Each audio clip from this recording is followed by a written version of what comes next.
Hello and welcome to the Wiley podcast series Knowledge to Impact, where medical education meets real-world change.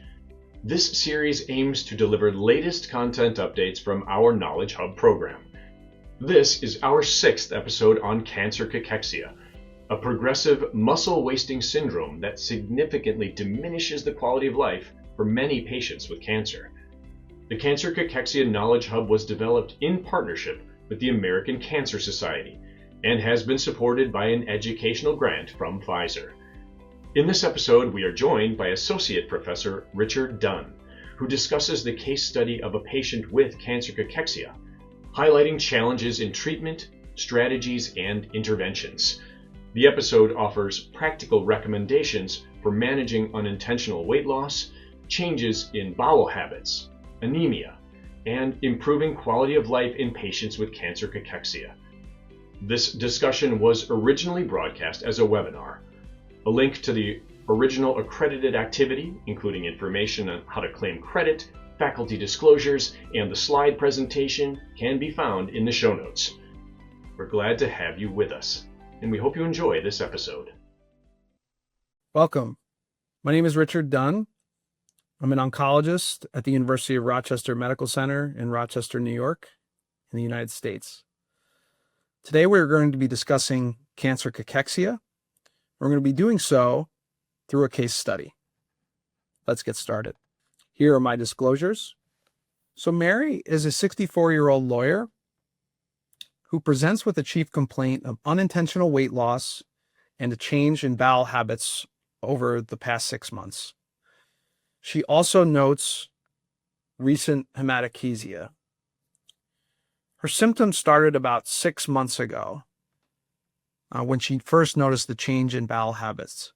This first started with constipation, where she had trouble moving her bowels, was starting to move her bowels every few days. And this changed to a change in caliber of her stool, where she noted that the stools became more pencil thin about 4 months prior to presentation. During this time, she had occasional abdominal pain that was relieved by bowel movements. And then bleeding or hematochezia started more recently, which ultimately prompted her presentation.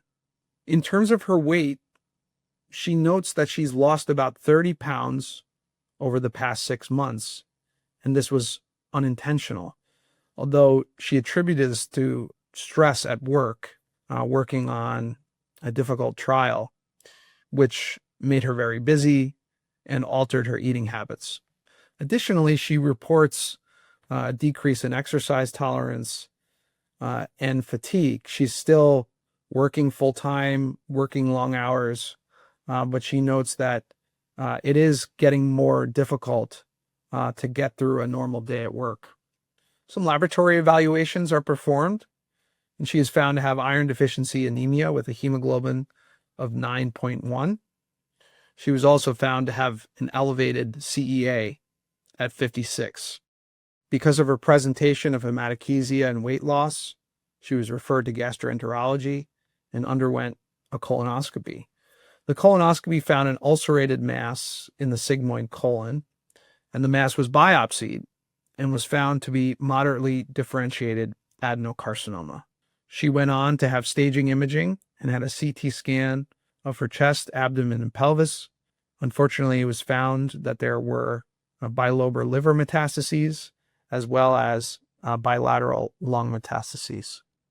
In terms of other medical history, she had hypertension, which is well controlled, and hypothyroidism.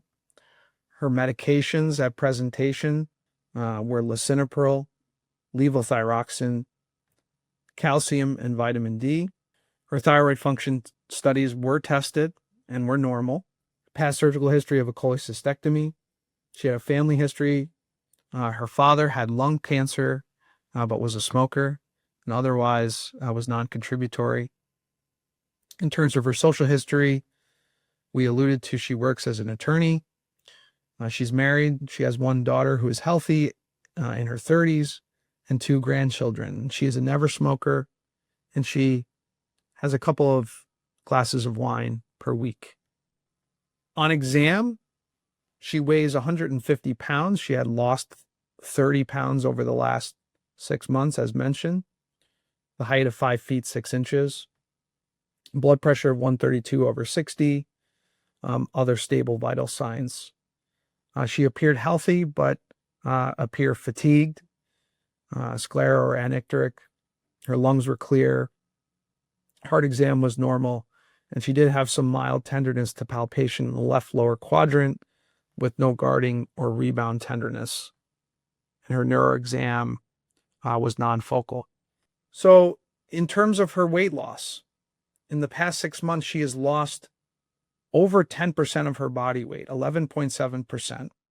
In terms of thinking about cancer-associated weight loss and the diagnosis of cachexia, an unintentional weight loss of greater than 5% of the total body weight in the previous 6 months is considered diagnostic of cancer cachexia. Further, weight loss while on therapy is associated with worse cancer-related outcomes like treatment response and survival. Early intervention in cachexia and cancer-associated weight loss is key, and current guidelines supported both by ASCO and ESMO suggest a comprehensive multimodal approach to manage and mitigate symptoms. So in terms of initial recommendations, one of the key recommendations in the ASCO cachexia guidelines is a referral to a dietitian.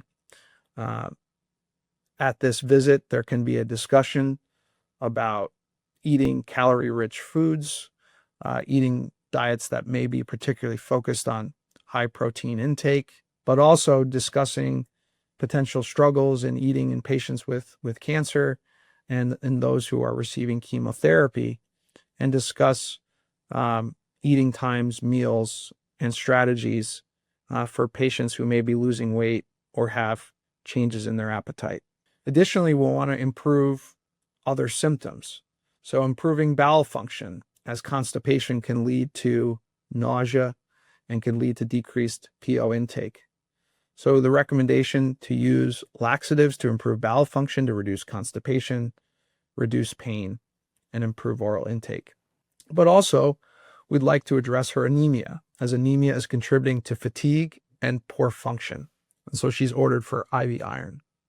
After her initial workup is complete, her oncologist starts her on chemotherapy with palliative intent by using the FOLFIRINOX regimen and adding bevacizumab. She completes 4 cycles, and after completing 4 cycles, her CEA level has decreased from 56 to 18, indicating she's having a response to treatment. However, she presents prior to cycle 5 with the following concerns. She's experiencing a physical decline. She has some increased fatigue, despite some initial improvement that she felt in her fatigue level after she had IV iron replacement therapy. Her hemoglobin has now increased to 10.3, showing an improvement in her anemia, but despite that, her fatigue persists. She also reports that she is more sedentary. She was particularly very active at work and outside of work prior to her diagnosis, and she's still working some hours, but she says outside of of taking care of her tasks for work, she has little interest or energy to perform exercise or engage outside of work. Additionally, she's had more weight loss since starting chemotherapy. And she's perplexed by this because she's meeting caloric intake goals that were set by the dietitian that she met prior to treatment, and her weight loss continues. In terms of other symptoms, after presenting with constipation, after starting FOLFIRINOX, she has had a recent onset of diarrhea, where she notes bowel movements occurring 5 to 6 times per day. Clearly, she's no longer constipated, but she's concerned about potential bowel obstruction. She doesn't want to have a recurrence of her constipation symptoms, so she has been very hesitant to hold her Miralax. On social history, she feels a bit of social isolation. She's no longer able to go into the office every day. She's working more from home, and she's feeling less energy to see friends and family in between her treatments. Her change in appetite, although she's meeting her caloric goals, her appetite has been variable, and it's led her to cancellation of some social dinner plans because of some change in her eating habits since starting treatment. And her quality of life has been significantly impacted by having to receive aggressive chemotherapy every couple of weeks, wearing a home infusion pump, and having fatigue. So in terms of findings at that visit, there's a progression of cachexia despite normal caloric intake. Her cancer appears to be responding.